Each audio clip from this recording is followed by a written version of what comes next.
السلام علیکم، کیسے ہیں آپ سب؟ آج کی جو ہماری ویڈیو ہے اس میں ہم بات کریں گے کے آنے پر۔ اکثر ایسے ہوتا ہے کہ بچوں کو گھر میں الٹیاں وغیرہ، جنہیں ہم کے کہتے ہیں، انگلش میں وومیٹنگ کہتے ہیں، یہ آنا شروع ہو جاتی ہیں۔ تو بعض اوقات ایسے ہوتا ہے کہ گھر میں کوئی اور نہیں ہوتا، یا یہ مسئلہ اگر رات کو بن جاتا ہے۔ کہنے کا مطلب یہ ہے کہ اگر ایسی کنڈیشن بن جائے جس میں آپ ڈاکٹر کے پاس جلدی نہیں لے کے جا سکتے، یا اگر الٹیاں نہیں رک رہی، اس کے لیے میں آپ لوگوں کے ساتھ کوئی جو ہے ایک دو نسخے ہیں وہ شیئر کرنا چاہوں گا۔ اگر ایسی کنڈیشن بن جائے، سب سے پہلے تو اس کی جو وجوہات ہیں وہ آپ ذہن میں رکھیں کہ جو یہ ہم کھانے پینے کی جو ہوتی ہے نا، یہ کمی بیشی، یہ اس کی وجہ سے بھی جو ہے الٹیاں وغیرہ شروع ہو جاتی ہیں، کہ جانا شروع ہو جاتی ہے۔ اور بچوں کو جو آنتوں کا انفیکشن ہوتا ہے، اس کی وجہ سے بھی یہ شروع ہو جاتی ہیں۔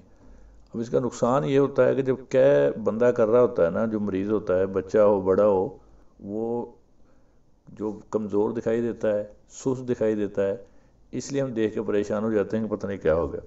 تو آپ لوگوں نے کرنا یہ ہے کہ اس مریض کو یا بچے کو، اگر بچہ ہے تو اس کو آپ لوگوں نے منیمم جو ہے نا، کم سے کم 3 گھنٹے کے لیے کوئی چیز کھانے کے لیے نہیں دینی۔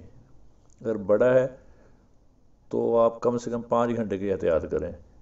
تو اس کے ساتھ آپ لوگوں نے کرنا یہ ہے کہ پانی میں جو ہے لیموں کا رس ملا کر وہ بار بار اسے جو ہے نا پلاتے رہیں، یا اگر لیموں کا رس اویل نہیں ہے، آپ کو نہیں مل رہا، تو آپ ایسا کریں کہ نمک اور شکر یہ پانی میں ملا کے اس بچے کو، اس مریض کو پلاتے رہیں۔ دوسرا آپ لوگوں نے یہ کرنا ہے کہ 20 گرام سونف لینی ہے، اور 20 گرام سونف میں آپ لوگوں نے 10-12 پتے جو ہیں وہ پودینے کے وہ ڈالنے ہیں آپ نے 1 لیٹر پانی میں۔ 20 گرام سونف ڈال لیں، 10-12 پتے جو ہے نا اس کے ڈال لیں پودینے کے، انہیں اچھے طریقے سے ابال لیں۔ جب وہ ابل جائیں اور اس سے بعد انہیں ٹھنڈا کر لیں، چھان کے رکھ لیں، اور وہ جو پانی ہے وہ بار بار مریض کو پلائیں، اس بچے کو پلائیں۔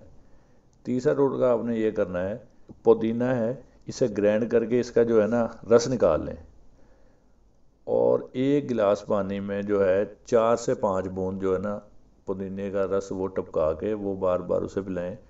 انشاءاللہ یہ جو ہے آپ اگر کریں گے، یہ ذہن میں رکھیں، تو لازمی فائدہ ہوگا۔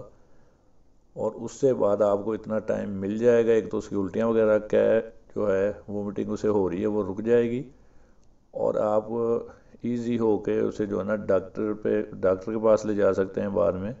لیکن یہ وہ ٹوٹکے ہیں، وہ نسخے ہیں جو کہ اگر آپ کو پاس ڈاکٹر کے پاس لے جانے کا ٹائم نہیں ہے، رات کا ٹائم ہے، یا خواتین جیسے گھر میں اکیلی ہوتی ہیں وہ نہیں لے کے جا سکتی، تو ایسے موقع پر اگر یہ کنڈیشن بن جائے تو یہ بہترین نسخے ہیں، آپ یہ ذہن میں رکھیں، لکھ کے رکھ لیں۔ اگر آپ لوگوں کو کوئی مسئلہ ہے تو آپ مجھے لازمی کمنٹ میں بتائیں، انشاءاللہ میں اس پہ ویڈیو بناؤں گا۔ تو نیکسٹ ٹائم پھر کوئی اچھی سی ویڈیو لے کے حاضر ہوں گے، تب تک کے لیے اللہ حافظ، دعاؤں میں یاد رکھیے گا۔